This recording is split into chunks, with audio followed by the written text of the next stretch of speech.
And I'm not a gossiper, just to let you guys know. Lies, I'm not a She is. Don't lie on national television. That's okay. This ain't national television. This is internet.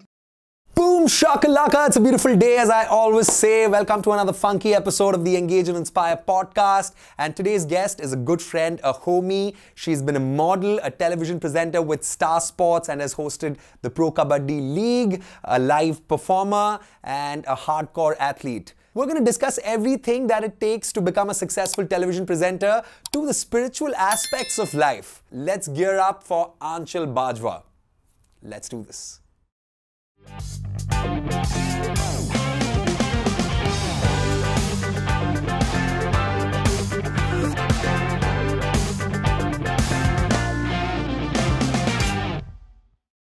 Boom shakalaka, it's a beautiful day, as I always say. I'm your personal happiness coach, Clint Verghese, and I welcome you to another funky episode of Engage and Inspire podcast. We aspire to be India's most impactful podcast, and on today's episode of this amazing podcast, we have a good friend of mine, a TV presenter, a model, an actress, and an IT engineer as well. Hey, welcome to the show. Thank How you. are you doing, Aanchal? Very happy to be here. Thanks for calling me over. I'm very excited about this. How does it feel to be a good friend of mine?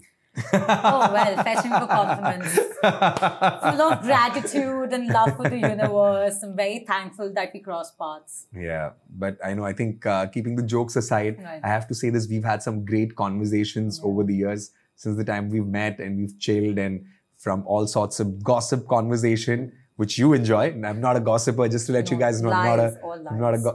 She is. Don't lie But on national television. that's okay. This ain't national television. This is internet. It's democracy. International. Keeping all those jokes aside, tell me, Aanchal, I mean, today there would be a lot of youngsters watching us who would want to know, what does it take, living a life. You've, from a beauty pageant queen, from Miss India, Universe Chandigarh 2016, you were the Yeah. winner of the beauty Yeah. pageant, to moving to working in a corporate organization for a couple of years, and then in Gurgaon, and then finally quitting all of that and coming to Mumbai to live a life of dreams. How does the whole transition sound? And what would you like to tell somebody? What are the parameters that they should gauge if they want to come to Mumbai, right? If they want to be a part of the whole entertainment industry, be it live, be it TV or serials or whatever it is. What is it that's going to stop them from taking that jump, and how can they overcome that?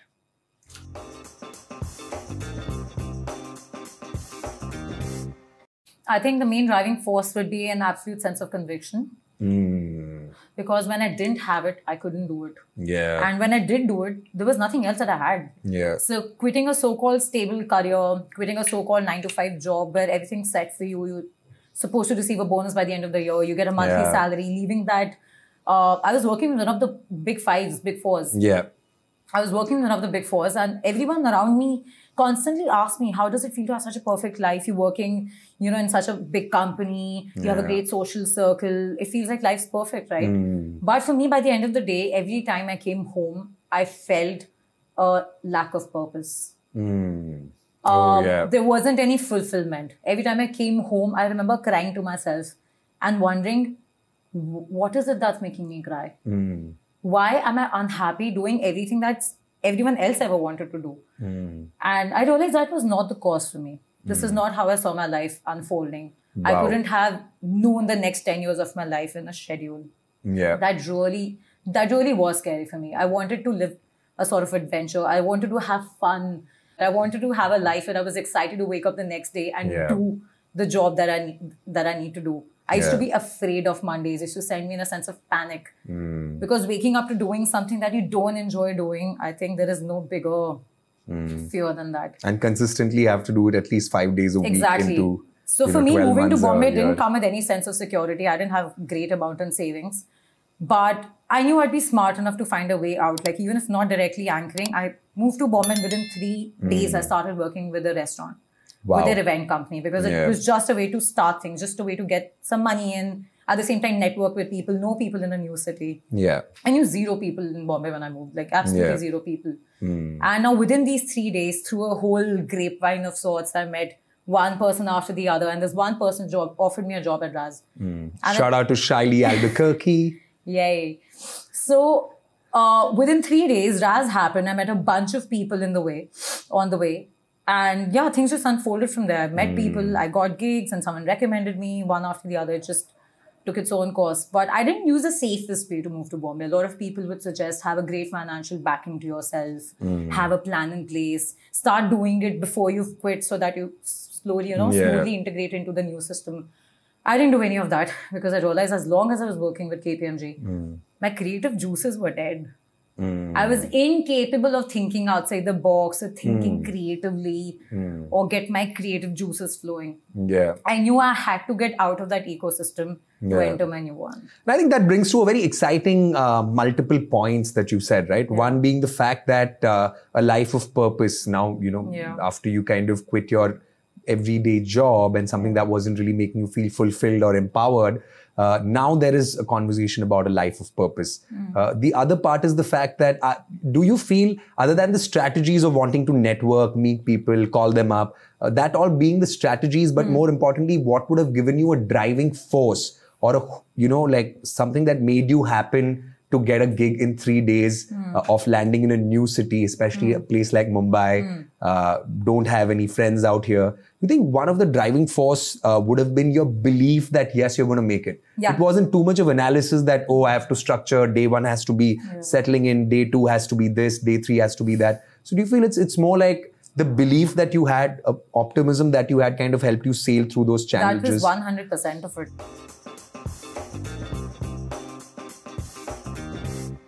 I had no plan or structure in place. There was zero plan per se. Yeah. It was the entire optimism, the conviction, and the true confidence in the fact that, I can do this. I know for a fact that I could do a decent job at it. If not, I would work towards it. But this is something I knew I wanted to do and something I knew I'd be able to be good at. It's just something that came from within because I did a lot of theatre in school. So just take the jump, basically. Yeah. So I did anchor a bunch of fests in college. I used to anchor back in school. So back then, it's just something that I did recreationally. It was just for fun, extracurricular. But I realized the fun, the thrill, the excitement that I felt when I was on stage, addressing 1,000 people on a Gippy Garewal song night. No, it was he was performing on stage and there were some 2,000 people from college. And I was hosting that night. That was my first ever gig ever. And adrenaline. And just feeling the way I felt on stage, I think that's just irreplaceable. Yeah, I think one thing that I dig about going live on stage is feeding off the energy of people, right? Because they generally say that the performer has to be full power. You're not feeding off the energy. There's like constant feeding on the energy. 100%. There has to be a give and take. You have to be. That's why you're the anchor, right? You get the whole of the thing. Right. But you need them to respond a certain way. Then you can further cement your anchoring abilities, largely. Right. So I'm with you on that. But also the fact that a life of purpose. So what is your purpose in life now? Like what? Or do you think it's a self-discovery process, and there are some things that we have to do to reach closer to understanding our purpose, maybe, sometimes you're sure that this is not what your purpose is. Sometimes we're still finding what our purpose is. Some of them have already found their purpose. Where would you put in a, if it was L1, 2, 3, level 1, Where level 2? Reached? Yeah, you think you life? Figured what your purpose is not, and hence you quit your existing job that kind of didn't make you feel empowered or whatever. Yeah. And you went because you had to take the jump. You had to go against the comfort zone. So do you feel you have navigated into a zone where you're trying to find your purpose? Or do you think you've already found your purpose and you're working towards it?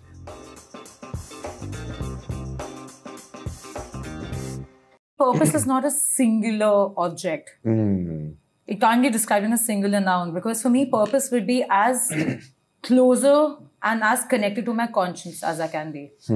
So say if I'm doing something and I know I'm not in alignment with the situation, I'm not on the same wavelength, something feels off. And to be able to do something I feel absolutely connected with, be it with people, my relationships with people, my family, my personal relationships, be it relationships with colleagues at work, be it the work that I do, the food that I eat, the things that I do, the exercise that I bring into my life. It has part to of be a lifestyle. It has to be, I need to be connected with my conscience as close as possible. I think that's my purpose. Wow, that's great. Because, I mean, this is how I look at it. I think I'm quoting Jay Shetty, if I'm not wrong. So passion is something that you do that makes you feel amazing and great, and whatever gives you that highest level of empowerment, as you said. Purpose is when you do all of that, not for you, but with the objective of, it can be for the larger society, for your family, for your partner. See, purpose is not for your ego.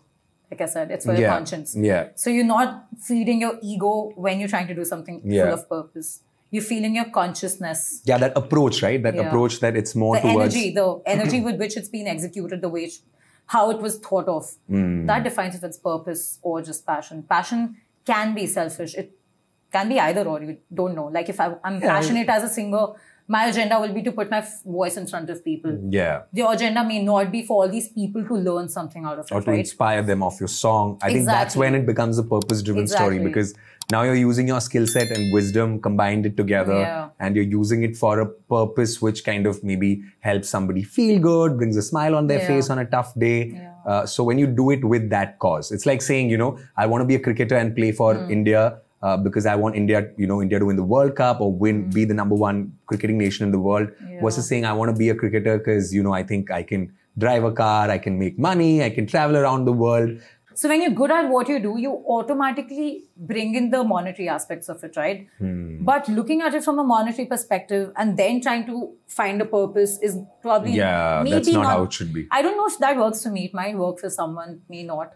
But ideally, I want to be great at what I'm doing. I want to get really good at what I'm doing. I want people to respect me for what I'm doing. Before the money, the fame, the side aspects of it come in. You want to be a well-shaped product or a service. I want people to genuinely love me, respect me, and I want to have the same love and respect for people and connect with them on this subconscious, conscious level where, you're just all living as one.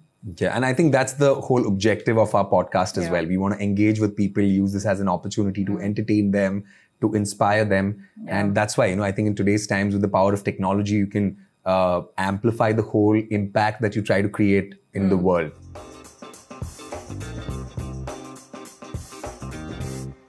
There was a point in time when you would talk to or know people who are in direct contact with you, with with the whole technology and communication going to the most remotest places in the country or even around the world. Today we can do that, sit here, and any person around the world can connect with us, and we can connect with them. So I think the fact that technology has kind of been the enabler to amplify a lot of purpose-driven ideas, because let's look at Uber, right? For example, for you to be for people, look at how it's a technology company that enables people who have vehicles to earn money out of that, to basically monetize it for people who want to reach from destination A to B without having the worry of, being uncertain. Will I go down? Will I get a cab or an auto? Will I have to negotiate? Ask them, will he go? Will he not go? You can be at home and do that. So that's a purpose-driven story, right? Like a lot of them, even for that matter, Zomato. Do you have to go to a restaurant or worry about will the restaurant give you a delivery service, and so on and so forth? So I think entrepreneurship largely is also a whole story of service. It has to be purpose-driven. It can't be something that you do with the idea that you want to make money, as you said. The purpose has to be found first. You find ways to further monetize it if that's a goal. But you have to have a purpose-driven life, be it business or be it life or be it anything. If it's not giving you, if you've not attached a purpose to it. And that's why we were just talking about how I have this Winnie the Pooh inflatable teddy, and then we kind of play around with it with me and Audie and talk about how it's like us, a child, and we kind of give, because it's like gamifying the whole life experience, right? People ask me, why do you maintain a garden in your house? And I tell them it's because it gives me a sense of purpose. I wake up, I know this is something that I have to take care of. There is, by default, I'm taking up a responsibility. I have to constantly monitor it on an everyday basis. And it just is instilling a sense of purpose within me. I'm using it as a tool for me to be a better version of myself.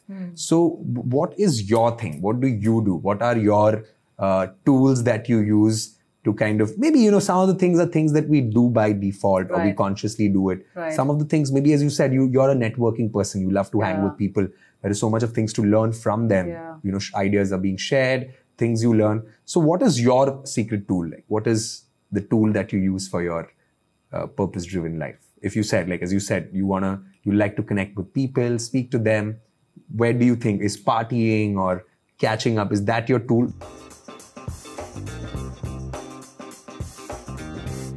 I love to spend time with myself, and that's where most of the thinking happens. Most of the talking to self happens. Most of question and answers from self happen. Like, say, if I've had a conversation with someone and something felt off, I'll reflect on it. I'll understand what is it I could have done differently to make it a little more, like, more of a positive scenario, right? Or say if I said something wrong and how I should avoid doing it or apologize for it. Or if, say, someone said something and I reacted a certain way and I questioned, why did I react that certain way? Was it my ego talking? So I think it's a time that I spend by myself. It's a time where I really find answers to most things. Yeah, and that's so true, right? Because it's important that we focus on being self-aware. Yeah. A lot of us, we kind of don't take responsibility for a lot of things that happen in life. As you said, when you've spoken to someone and you feel it's been a little rude or out of the context, you want to make yourself better. You want to not repeat that same thing again. So to be able to take that responsibility within yourself to improve yourself, it comes from a pure place of wanting to be a better version of yourself tomorrow, right? You don't like I said, my only definition is be aligned with the conscious. Because the minute we do something wrong, the minute something's off, the first thing that feels it is a conscience, right? You know something's not right.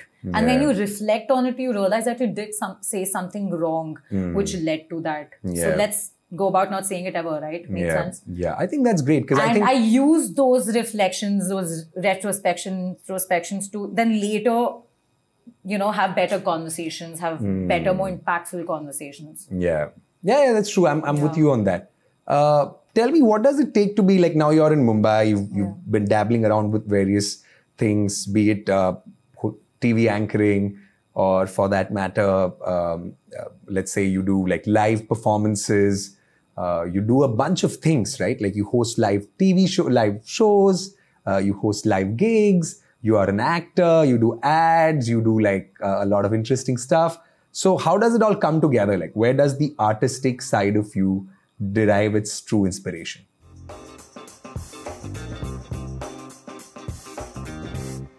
I think by the end of the day, be it a TV presenter, be it a Star Sports, or be it a Supersonic as a live gig, or be it as an actor in the middle of an ad, I think the core essence of it remains the same. In that moment, for example, as an actor, if I'm supposed to be angry, I ask myself, okay, if I were really angry, how would I respond? And it's usually the version of me that you see on screen. And that's why my friends tell me, oh, it was so good, because they relate to it. They've seen me a certain way. Yeah.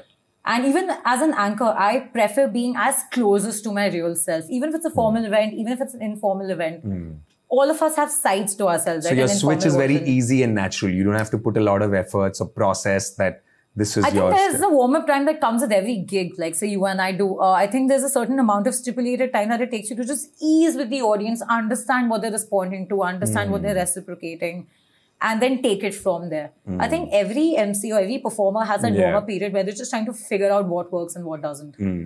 Yeah, I think that's true. I mean, that's so true, right? We have a process through how we start our gigs that kind of, we make sure that we introduce our credibility there through whatever conversation. We also do a icebreaker with them to make sure that they don't feel it's about like us talking to them, but it's also that we're talking so that there's something in it for them, right? So, and most important though, I've realized whenever you have fun doing what you're doing, people love it. Yeah. So be it acting, be it being on stage, being on TV, as long as you're happy and you're excited about what you're doing and you like it, I just realized people love it. Yeah, I think, that's my secret to my creative life. Yeah. The ability to keep myself happy, because when you're happy and when you're in a pleasant mood, let's say happy is an overrated word in large, in a lot of context. But if you're in a pleasant state of mind, if you're let's say happy, you're able to think more with ease. For me, it works more naturally. As much as I love stress conditions, like, you're backstage, something's gone wrong, you have to immediately go and, take care of the whole situation as an MC, making sure that you've got the things taken care of. But the whole fact that for creative ideas to come, when you're more happier, I feel that's what kind of derives more nutrition. It's like being happy is equivalent to like real nutrition for your creative mind. Yeah. Yeah. I think it's very healing for your body to be in that state of mind. For your body as well, in a very biochemistry. It's very open and accepting to good, right? Be it food. If you're happy you eating your food, you're focusing on it, you digest it better. Yeah. If you're putting all that concentration while working out, your muscles will reflect better. So I think that general state of mind just decides how your body will accept incoming stimulus, right? For example, if you're very anxious about the thought of getting a disease, that anxiousness in itself puts you in a state of vulnerability, right? Yeah, yeah. Like your body is under distress. Yeah. Like a foreign attack probably responds a little more extremely. It's the fight or flight Like mode, they right? say, exactly. Like they say, if you were to meet with an accident and your body was really loose, you don't end up injuring yourself as much as your body was stiff. Yeah, yeah. So just the state of mind is in decides how much your body will take in and throw out. Yeah, and with you on that, because as a happiness coach, my goal is to, help people be more motivated and happy in life. And how you do that is basically through things by working on yourself. So I always tell this story about extrinsic factors of motivation and intrinsic factors of motivation, right? So you wake up one day, it's nice and beautiful, it's warm, it's sunny, it's, all that perfect thing. You go to work, your colleagues are very encouraging and motivating you. You feel good, you come back home. The next day you wake up, it's kind of cloudy. It's not that warm and nice and power packed. You go to office, there are some issues because of which, there are arguments or friction, and then you feel down and out. So that's why I think, in case A, where everything was right, there was an extrinsic factor of motivation. In case B, because everything is against you, can you in that situation be as productive and as efficient as you were in case A? Can you drive some self-motivation from within yourself, which helps you then be able to deal with issues? Because, it's impossible. We can wish for a life with no issues, no problems, no friction in life. That doesn't happen. Let's be practical about it. So when you laser focus towards whatever, I think the potential of that becoming an opportunity gets really higher, right? Because that's the true case when it comes to 3 days in a city like Mumbai, no friends, you've already got a gig, you've got a job. People come to Mumbai, stay for months, for years, trying to figure a job. And here you are from there to kind of transitioning across to everything. So before you came to Bombay, before you kind of quit your job, what did you, how was your discussion with your parents? What kind of went down there?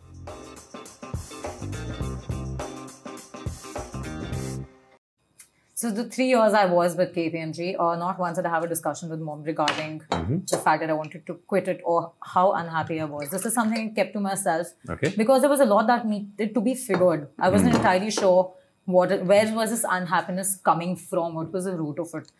So eventually when I did quit, I realized that this is the be-all and end-all of it. I have to quit and just move on from here and then decide how life will move forward. I wasn't really certain which part of the media industry I would probably join.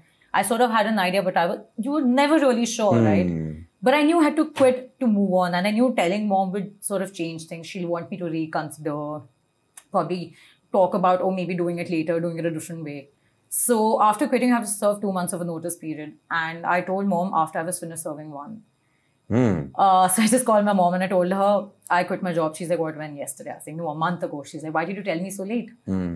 Exactly. I told her why. I thought you'd make me change my mind and I didn't want that. I was really certain of this and I wanted to stick to it no matter what. And in my head, I was assuming I'll just probably get to hear it from her. She'll be angry. I'll just get used to it. She'll be upset. But her first reaction was, she was upset, yes. But for reasons that, why didn't I tell her sooner that I was unhappy? And that in that become moment, a pain point. I was all molten chocolate.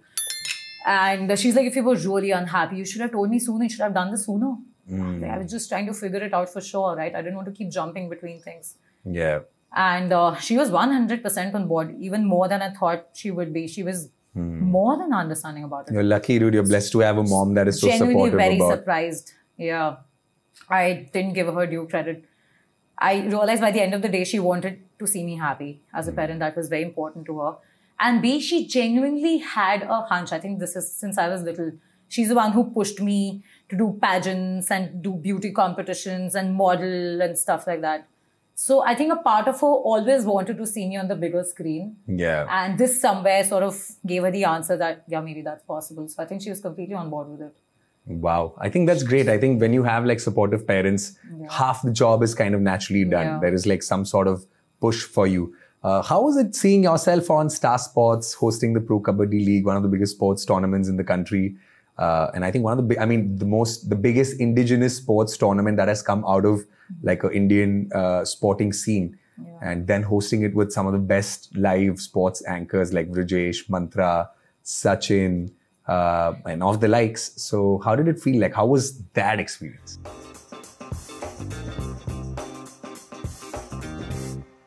Oh my God, overwhelming, and I was full of gratitude, man. Because when Kabaddi happened to me, I just gave an audition, and in that moment, I just gave it. There was no thought attached to it, right? Because this is not something you're expecting to unfold. Yeah. I was only in Bombay. It had been like a year and a half or two at max. So for me to expect something right away was not something that happened by default. So when it did happen, and I did enter a room full of people who've been in the industry for 10, 20, 30, 40 years even, I was so full of gratitude. I felt so lucky for just being there, for just existing in that moment. Yeah. So it was a very Mama's overwhelming, like a constant curve of learning process for me. I think Kabaddi in itself sort of pushed me forward as an anchor by months or maybe years. Yeah. The everything that I learned with it, like how to respond in front of a camera, how to read from a teleprompter, how to go live and millions of people are watching. It's nothing close to what you do on screen. It's a different ball game altogether. Yeah. To be hearing from an in-ear and responding in the same moment of time, not being confused on TV, keeping your composure together, making sense because it's sports, you can't just blabber. Wow. And there was so much that I learned in just a matter of 3 months that I think I'll be forever grateful.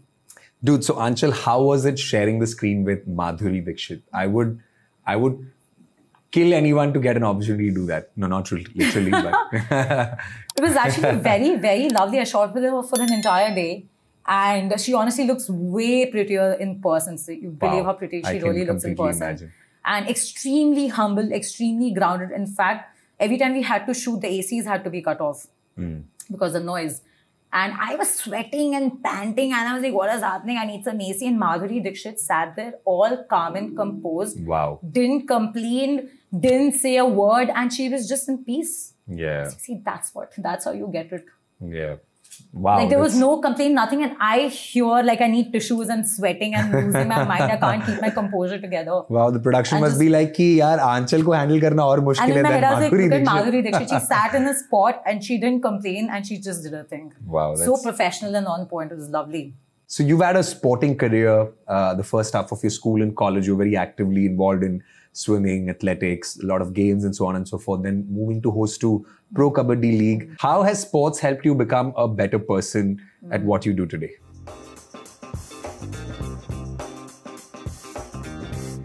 How would I start? So basically, I think my first sport was swimming. And eventually I got into athletics, martial arts happened, and then 3 of them happened at the same time. But there was a lot of traveling involved during school. And when you travel, there's not a lot of budget now sports has been allocated with, unless you're cricket for world. Yeah. I really thank my mom and my circumstances for bringing it into my life.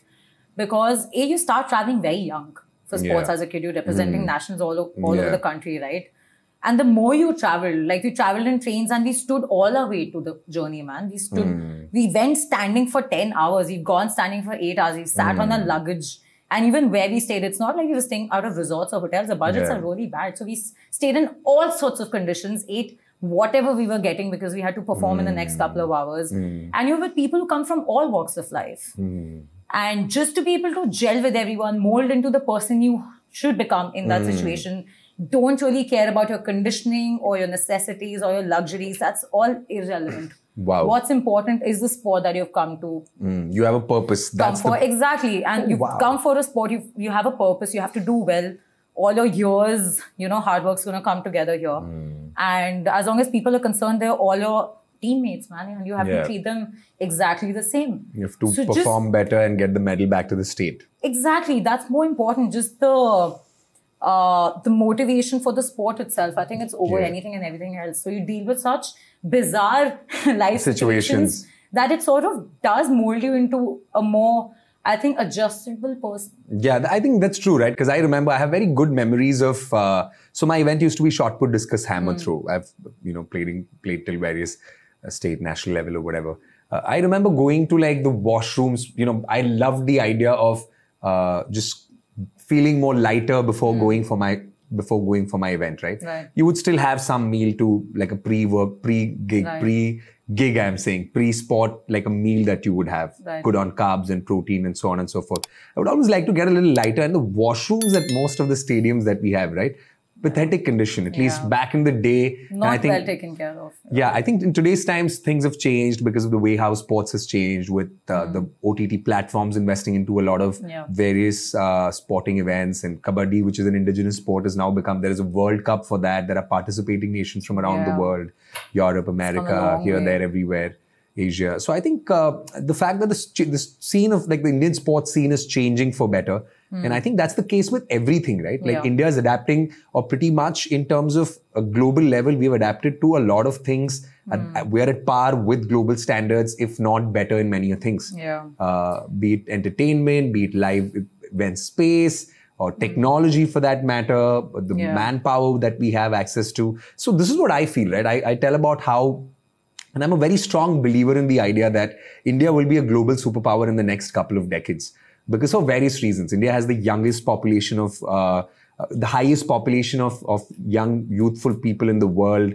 Our average age is somewhere between 25 to 30, around 28 or something. The youngest. Yes, we are the youngest population, the highest amount of youngest people in the world, right? Today, technology has reached to the grassroots level. Everybody has access to information as much as anybody, like a person living in a rural area has access to the same amount of information as much as somebody living in a super urban area, or like even in New York, the capital of the world, where aliens get attacked. New York always gets attacked by the aliens, right? In the Hollywood movies. But keeping the jokes aside, I feel today, there is an opportunity for the rural India, which is the larger part of the population of the country, to now be empowered and be on the similar status of that of, let's say, urban city like Mumbai, Delhi, Bangalore, or of the likes.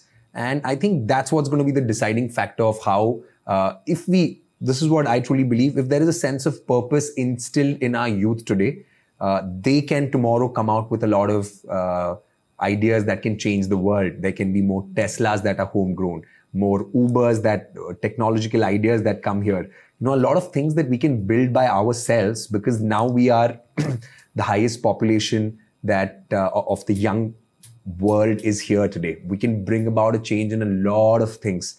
The new age children, new age kids, because of the access of information has become so easier. Where do you think India is going to be in the next couple of decades? You know, we're going to have kids in the next half a decade, if not less than that, or maybe a little give or take more here and there. We're going to be parents. We're going to be getting new life into this world where India is going to be whatever it's going to be. Where do you see India going?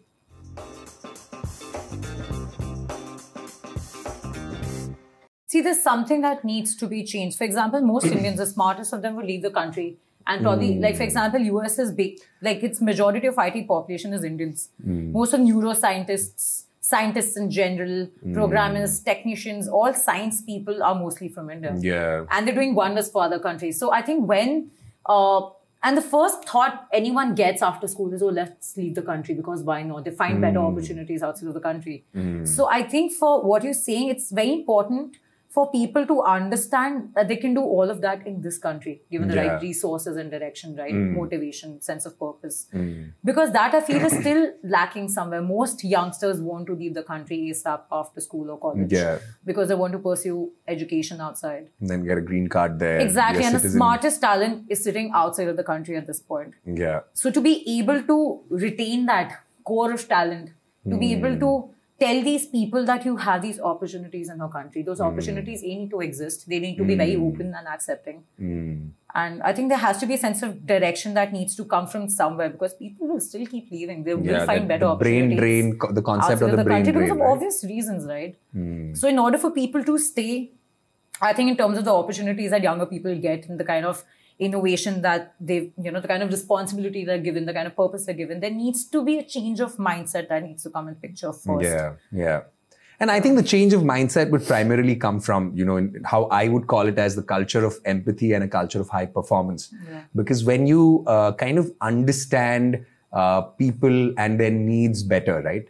And if you can be using your skill set and wisdom towards a larger productivity and efficiency, not just for yourself, but for maybe it can start from your friends, your families, then for the society or civilization at large.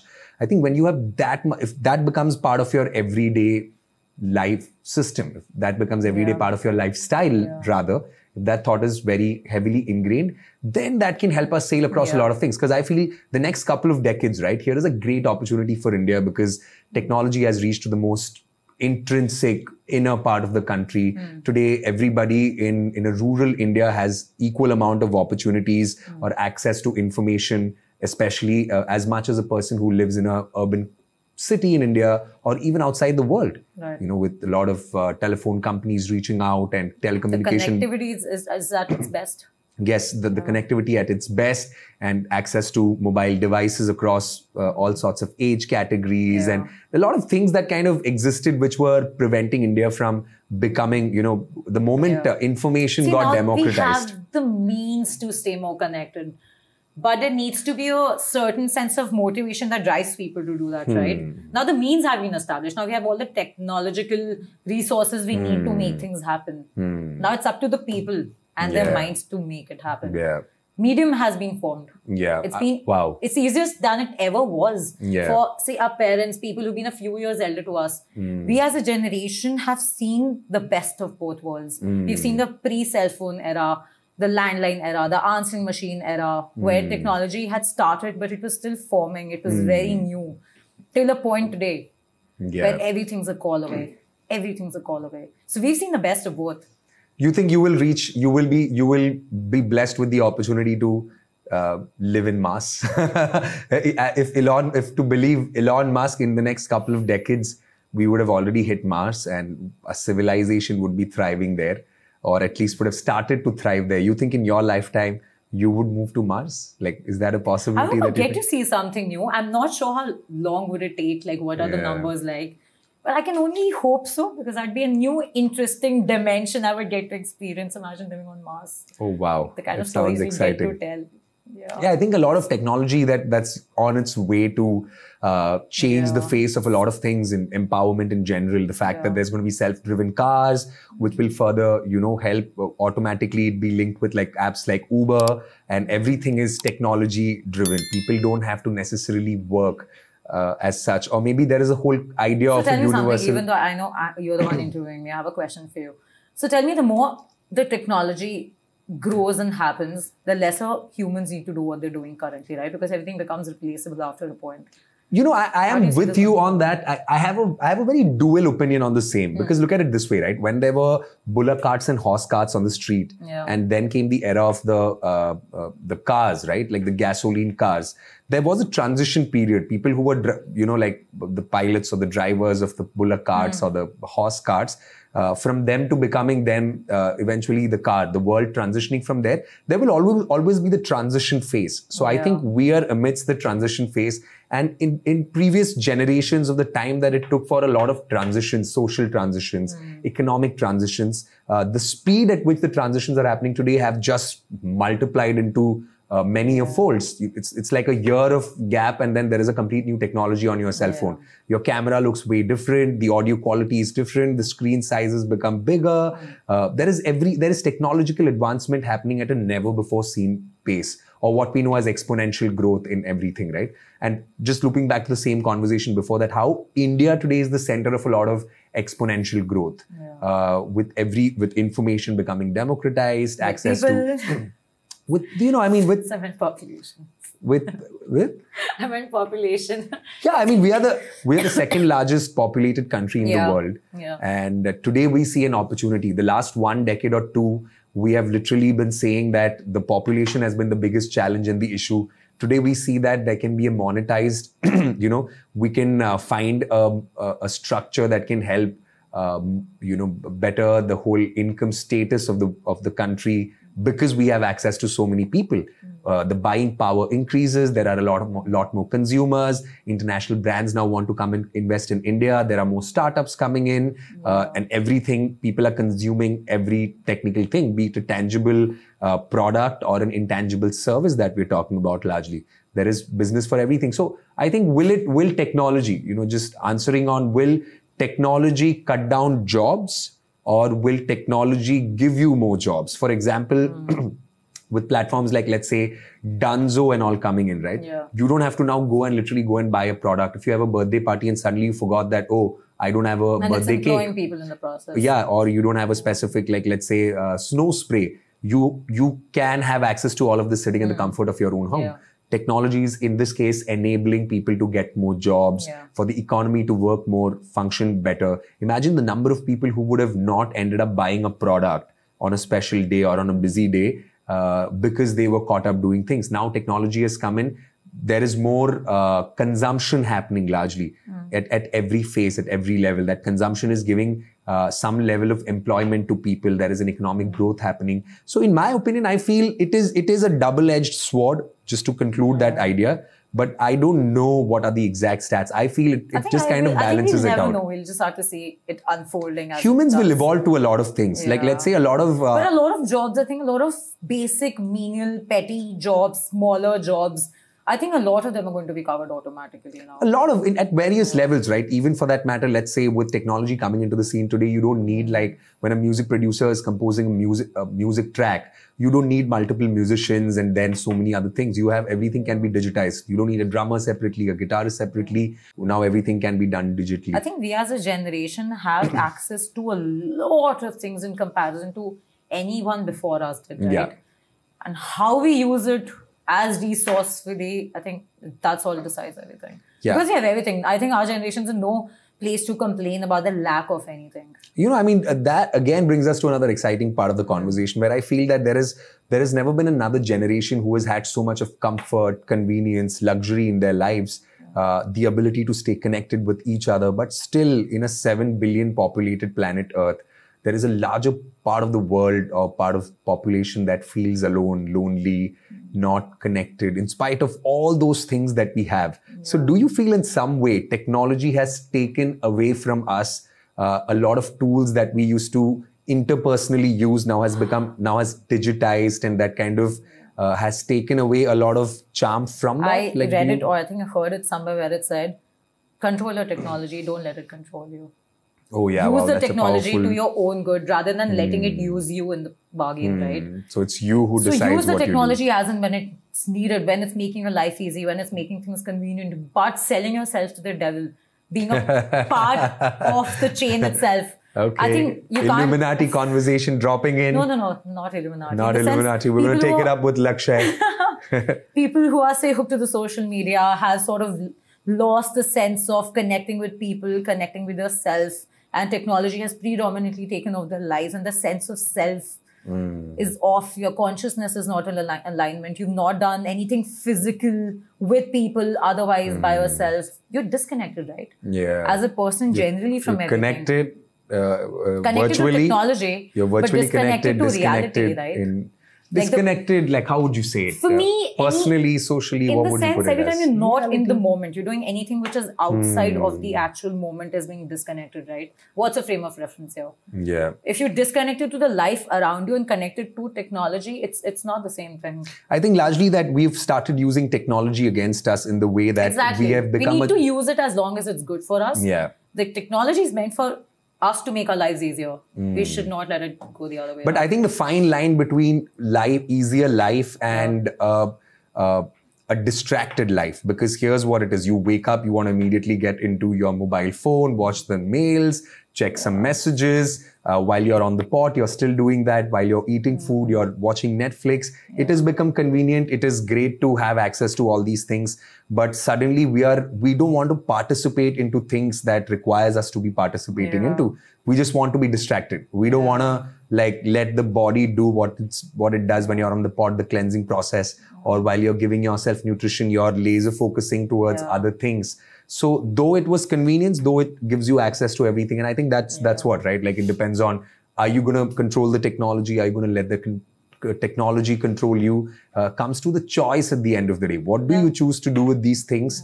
Are you going to get yourself more distracted, or are you going to empower yourself further? Is a personal choice that you take. See, there's no one perfect way to live, right? To each his own. Like if someone wants to do like say buried in the computers all day and night. They're great at IT. They're like say great at cyber related stuff. It's just that's a life they've chosen for themselves. Yeah. But that's a life you've chosen for yourself, and then it comes with consequences which you should be prepared to deal with.